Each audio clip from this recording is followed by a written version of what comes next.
I've been in education now for close to 30 years, and one of the things I love hearing is how people got into the profession and why they got into the profession.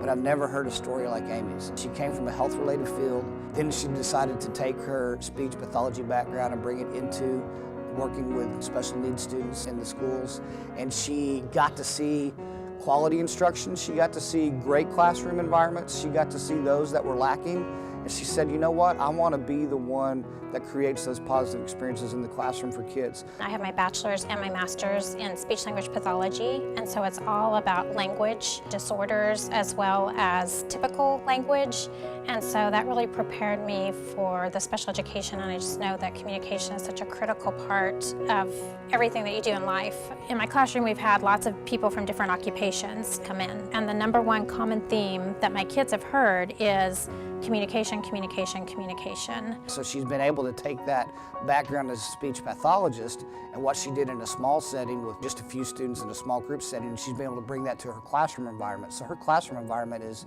incredibly warm and positive and affirming to students. I hope one day to be an inspiration for the next generation and beyond. I am special and a miracle.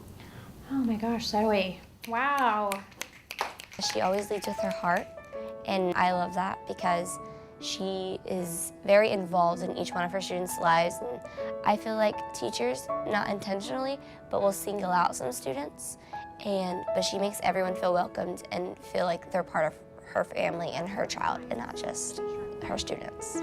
Some of the students, because they struggle academically, they also sometimes struggle socially, or they also struggle with behavior issues. And so there'll be lots of times where I'm looking for a teacher who can connect with a student that I've yet been able to connect with as an administrator. And I go to Amy and I just say, hey, give me some insight into this kid, or how can I build a bridge with this kid, or what can I do to reach out, because they trust you, they believe in you. Perfect. That's perfect. My class is very diverse as far as cultures and backgrounds. Some have two parents, some have one parent, some live with grandparents, some come from different countries.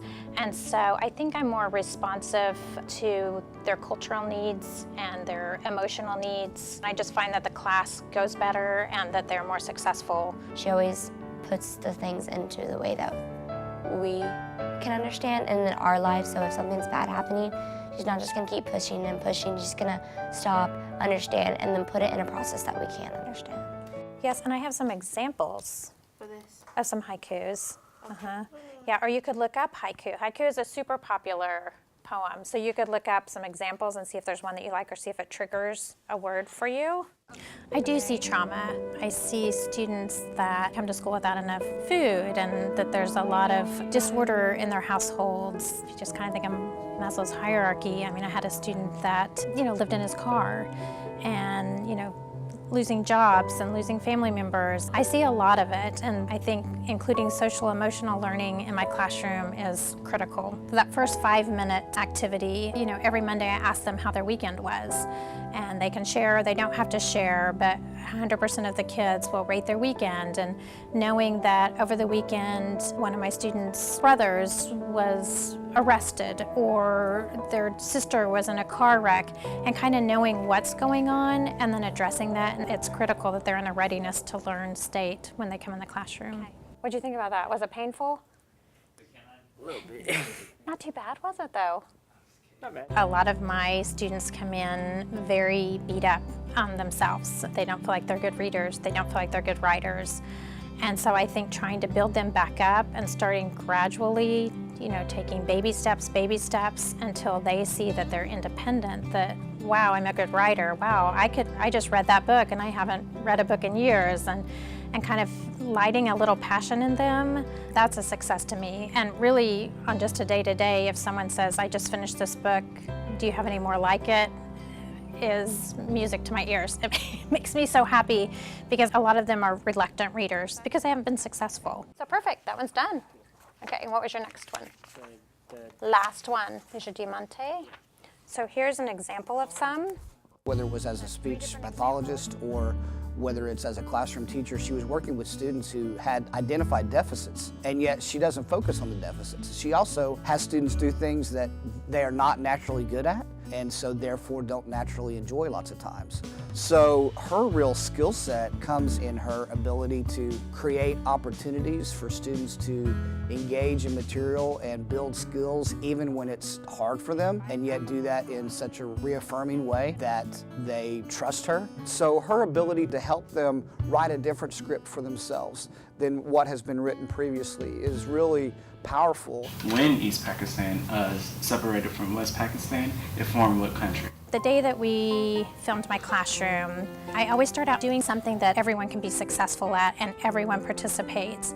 And so it really kind of sets the tone, and I found that kids are more successful when we can kind of start out and kind of decrease their stress level. So on that particular day, it was Trivia Tuesday, and we get it until we know all of the cards, and the kids are like, oh, I remembered this chemistry term or something. And so it really has been fun to watch them grow, and then even to say, put in 5 new cards. After we did our trivia activity, then we started on a poetry lesson. We just found some fun, different ways to do poetry that, talking about they all love their music, so how the lyrics and music is poetry. On that particular day, we did a haiku, and so they were trying to figure out syllables. With the poetry, some of it being abstract, we used some figurative language in it, and so being aware of all of that as you're reading makes you a better reader and writer, so they can add some interesting parts to their writing. Someone said chocolate's 2 syllables. Chocolate, so it's really 3, but I'm like, well, if you're in Oklahoma. Parents are part of the team, and I think that for students to be successful, we have to involve them. So right from the beginning, I start involving parents. Even just, hey, did you know he finished this book? He loved this series. Have you ever read any of it? So trying to kind of pull them into that literacy part too. I have the kids write their parents letters and share things with them. Amy cares, and there's great teachers, and then there's some that are just here. I don't think they're as encouraging as she is, especially with the SPED kids. Trey didn't mind going to her class. There's other classes that he was like, Mom, I can't deal with this teacher. We're not getting along. He doesn't like me. He never said that about Miss Greenhaw, ever. Trey was always really nervous about being in SPED because he thought he was stupid. And when I asked him this last night, I said, why was Miss Greenhaw your favorite teacher? And he said, Mom, she never made me feel stupid. We just had a group of teachers that really took care of each other, whether it be through a death, a marriage, happy times and sad times. My husband was deployed for a year in Afghanistan, and this group of teachers just really huddled around me and my girls when my husband was gone and provided so much emotional support, which really helped me be a better teacher. The teacher that I worked with, her name was Jeannie. She was so loving with the kids, and her kids really blossomed in her lab. And then she was diagnosed with cancer, and it was very aggressive, but she scheduled all of her treatments so that she could maximize her days at school and be with her kids. And for me, that was just the ultimate inspiration. And Jeannie fought her cancer for years and years, and then just recently was declared cancer-free. So we had a celebration at my house with all of the people that had prayed for her and supported her through meals, and I think that's critical in the school, that you take care of yourself so you're able to take care of your kids. We all had a role in our special ed department, but Amy was the glue because she was so funny. She could dispel tension, with me. She could just, calm down, Mary. She was just so, her perspective was wise. The students that she gets are a year or 2 ready to step out into the world, and so she really prepares them for that experience, again, not by focusing on what their deficits are, but on skills that they can use in a way that they can go ahead and still make a strong contribution to our society. I just enjoy my kids. I have a very diverse group. I have kids from all different backgrounds, from all different economic levels, from different countries. I truly just enjoy my kids. I enjoy their different personalities. I enjoy getting to know them. I enjoy their families, their parents. And I really enjoy talking about the future with them. If college isn't for you, look at these other great options. If college is for you, we need to buckle down with your grades and really look at the ACT and look at different schools. So that's fun to be able to start having those conversations. Your mom came in here the first day of school and she said, you're gonna love Javiah. She's so, what's a word your mom would use to describe you? Beautiful and good. Beautiful.